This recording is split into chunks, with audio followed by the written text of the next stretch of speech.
যদি আপনি ট্রেনে জার্নি করেন তাহলে আরএসি টিকিটের নাম নিশ্চয়ই শুনেছেন আপনি, বা আরএসি টিকিটে আপনি জার্নি করেছেন, বা আরএসি টিকিট আপনার কাছে আছে। তো আজকের ভিডিওটি হলো সম্পূর্ণ আরএসি টিকিট নিয়ে, যে আরএসি টিকিট কি, কিভাবে কনফার্ম হয়, কখন অবধি বা কত সময় অবধি, ট্রেন ছাড়া কত সময় অবধি আপনি আরএসি টিকিট ক্যান্সেল করতে পারবেন। আরএসি টিকিটের কনফার্মেশন চান্স, কতটা চান্স থাকে আরএসি টিকিট থাকলে আপনার কনফার্ম হতে পারে। আরএসি টিকিটের সিট নাম্বার, যে আপনার কোন বগিতে বা কোন কোচে কত নাম্বার সিট পড়েছে সেটি আপনি কখন বুঝবেন। আরএসি টিকিটের নিয়ম কি, আপনি আপনার সিটটি নিচে, এটা তো আপনার একটা বেসিক ধারণা হয়তো আছেই, যে আপনার সিট নিচে সাইড লোয়ারের আধা পোর্শন আছে। কিন্তু বেশ কিছু রুল আছে এবং বিভিন্ন রকমের প্রবলেমের সম্মুখীন হয় যাদের আরএসি টিকিট থাকে, বা যারা আরএসি টিকিটে জার্নি করে তারা কিন্তু অনেক রকমের সমস্যার সম্মুখীন হয়। মানে এটা আমি বলবো রেলের একটা বিশাল বড় মিস্টেক, যে এই আরএসি টিকিটের উপর যে নিয়ম, আপনি কোনো রকম হেল্প পাবেন না, আপনি কোনো রকমের হেল্প পাবেন না যদি আপনার আরএসি টিকিট থাকে, এবং যদি আপনার সহযাত্রীরা আপনার সাথে কোঅপারেট না করে বা আপনি কোঅপারেট না করেন। অনেক রুল আছে। তো আজকে ভিডিওর লাস্টে এটি নিয়েও বলবো যে আপনার রেলের তরফ থেকে কি কি রুল একটু চেঞ্জ করার দরকার, না হলেই আরএসি প্যাসেঞ্জারদের খুব প্রবলেমের সম্মুখীন হতে হচ্ছে। আর এটা হয়ে আসছে, এটা নাইনসাফি, এটা ঠিক নয়। পুরো টাকা দিয়েও আপনি কিন্তু অনেক রকমের ভোগান্তির শিকার হতে হবে আপনাকে, যদি আপনার কাছে আরএসি টিকিট থাকে। তো চলুন ভিডিওটি শুরু করা যাক আজকের প্রথম পয়েন্ট নিয়ে, আরএসি কি এবং এটি কিভাবে কনফার্ম হয়। আরএসি টিকিট হলো রিজার্ভেশন এগেনস্ট ক্যান্সেলেশন, আরএসি। তো যেহেতু রিজার্ভেশন এগেনস্ট ক্যান্সেলেশন, সুতরাং আপনারা বুঝতেই পারছেন যে যখন কোনো টিকিট, কনফার্ম টিকিট ক্যান্সেল হয় তখন কিন্তু আপনার আরএসিটা কমতে থাকে বা আপনার কনফার্মের দিকে এগোতে থাকে আপনার নাম্বারটি। একটি সরল উদাহরণ দিয়ে যদি বোঝা যায় তাহলে ধরুন আপনার আরএসি 6, তাহলে ধরুন কেউ একজন বা দুজন, ধরুন একজন ক্যান্সেল করলো টিকিট, তার কনফার্ম টিকিট ক্যান্সেল করলো, তখন কি হবে, ওই আরএসি যে আপনার 6 আছে ওটা কিন্তু 5-এ এসে দাঁড়াবে।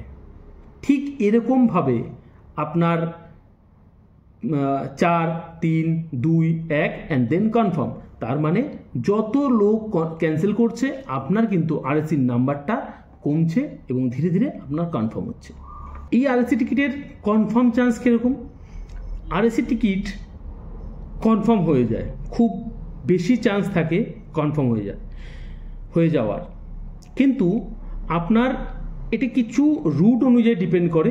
খুব বিজি রুট যদি কোনো থাকে, খুব মানে মানুষ কম ক্যান্সেল করে, যেরকম আমি মনে করি কেরালা সাউথের দিকের ট্রেনগুলো, বা পিক সিজনে আপনার উত্তর ভারতে আসার ট্রেনগুলো, তো এরকম কিছু রুটে বা কিছু সিজনে, কিছু ফেস্টিভ্যাল সিজনে এগুলো ডিপেন্ড করে। এবং আপনার জার্নি ডেট যদি অনেক দূরে থাকে, মানে ধরুন আপনার এখনও ট্রেনে যে আপনার টিকিট, সেই টিকিটের ডেট এখনও আপনার 30 থেকে 35 দিন বা 40-45 দিন বাকি আছে, তাহলে কিন্তু আপনার আরএসি টিকিট আরামসে কনফার্ম হতে পারে। আরএসি টিকিটটি কিন্তু আপনার সেমি কনফার্মড, এবং ফুল সিট পাওয়ার জন্য আপনাকে কিন্তু ওয়েট করতে হবে। এবার আসি আরএসি টিকিট কখন অবধি আপনি লাস্ট ক্যান্সেল করতে পারবেন। মানে ধরুন ট্রেন ছাড়ার আপনার যদি কনফার্ম টিকিটের ক্ষেত্রে কি হয়, আর ওয়েটিং লিস্টের ক্ষেত্রে কী হয়, আরএসি ক্ষেত্রে কি হয়, কখন আপনি ক্যান্সেল করতে পারবেন, এটি নিয়ে একটি কিন্তু সম্পূর্ণ কমপ্লিট ক্যান্সেলেশন রুল নিয়ে আমি একটি অলরেডি ভিডিও বানিয়ে রেখেছি, আপনারা দেখবেন, ভিডিওটি দেখে আসবেন গিয়ে। কিন্তু আরএসি ক্যান্সেলেশন নিয়ে আমি এখানে একটু বলে দিই। আরএসি টিকিট কিন্তু আপনি ট্রেন ছাড়ার যে শিডিউল টাইম, যে শিডিউল টাইম, আপনি কোন স্টেশন থেকে উঠছেন সেইখানে টাইম নয়, যে স্টেশন থেকে ট্রেন ছাড়ছে, মেইন যেখানে অরিজিন স্টেশন, সেখান থেকে যে ট্রেনটি ছাড়ছে সেই টাইমের 30 মিনিট আগে অবধি। মানে ধরুন আপনার 2টোর সময় যদি ট্রেন ছাড়ার টাইম হয়, তাহলে আপনার 1:30টার আগে পর্যন্ত আপনি কিন্তু আরএসি টিকিট ক্যান্সেল করতে পারবেন। মানে আপনার দ্বিতীয়বার যে চার্ট প্রিপারেশন হয় তার আগে পর্যন্ত, তারপরে কিন্তু আপনি আর ক্যান্সেল করতে পারবেন না। এবং এই যে 30 মিনিট আগে আপনি যদি ক্যান্সেল করেন, আপনার 60 রুপিস প্লাস জিএসটি দিয়ে একটি ক্লারিক্যাল চার্জ কিন্তু কাটা হয়। এবার কিছু নিয়ম নিয়ে আলোচনা করা যাক যে আরএসি টিকিটের কি কি নিয়ম। আপনার যে সিটটি, আপনার নিচের সাইড, আরএসি সবসময় সাইড লোয়ার সিটকে দেওয়া হয়। মানে একটা সিট যেটা আছে মধ্যখান থেকে ভাগ আছে, ওই সিটটা কিন্তু সিটিং সিটও করা যায়। 1% হলে ওটা স্লিপিং সিট, আর 2% হলে ওটা কিন্তু সিটিং সিট হয়ে যায় তুলে দিলে। তো ওই সিটটার মধ্যে 2জন প্যাসেঞ্জার থাকে, মানে 2জনকেই সেম নাম্বার, ধরুন 7 নাম্বার সিট নিচেরটা, তো 7 নাম্বার কিন্তু 2জনকে দেওয়া হয়। তো এবার কথা হচ্ছে, এখানে উপরের যে প্যাসেঞ্জার থাকবে, মানে এই 2টো সিটে 3জন লোক। তো এখন কথা হচ্ছে, এইটা একটা খুব বাজে রুল যে উপরের প্যাসেঞ্জারেরও কিন্তু নিচে বসার অধিকার আছে। তাহলে সে কতটা সিটে বসবে? দেখুন, সম্পূর্ণটা ডিপেন্ড করে আন্ডারস্ট্যান্ডিংয়ের উপরে, মানুষের উপরে, বিহেভিয়ারের উপরে।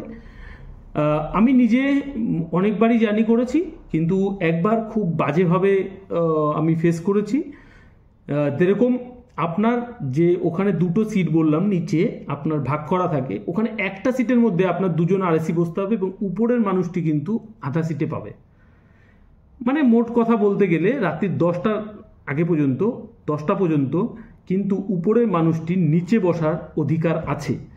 আপনি হয়তো খুব ঝামেলা করলেন, আপনি হয়তো রেল পুলিশকে ডাকলেন বা 139-এ কল করলেন, কিন্তু আলটিমেটলি রেজাল্ট হিসেবে তারা এটুকুই বলবে যে আপনাকে বসতে দিতে হবে। তো আপনি কিছু করতে পারবেন না, লিটারেলি আপনি কিচ্ছু করতে পারবেন না।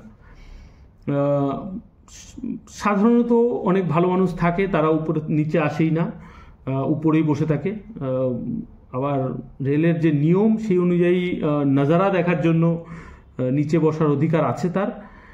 তো এই হলো আরএসি টিকিটের একটি রুল। তো এই রুলটি আমার মনে হয় চেঞ্জ করা উচিত। তো কি কি চেঞ্জ করা উচিত? আমার মত অনুযায়ী যে আরএসি টিকিটের যে টিকিট পাচ্ছে, তো যে 2জন মানুষ, সেই 2জন মানুষ কিন্তু ফুল টাকাটাই দিচ্ছে। মানে 1000 টাকা যদি সিট উপরের পার্সনের হয় ফুল সিটের জন্য, নিচের পার্সনেরও কিন্তু 1000 2000, মানে 3000 টাকার টিকিট কিন্তু 3জনেরই সমান অধিকার পাওয়া উচিত।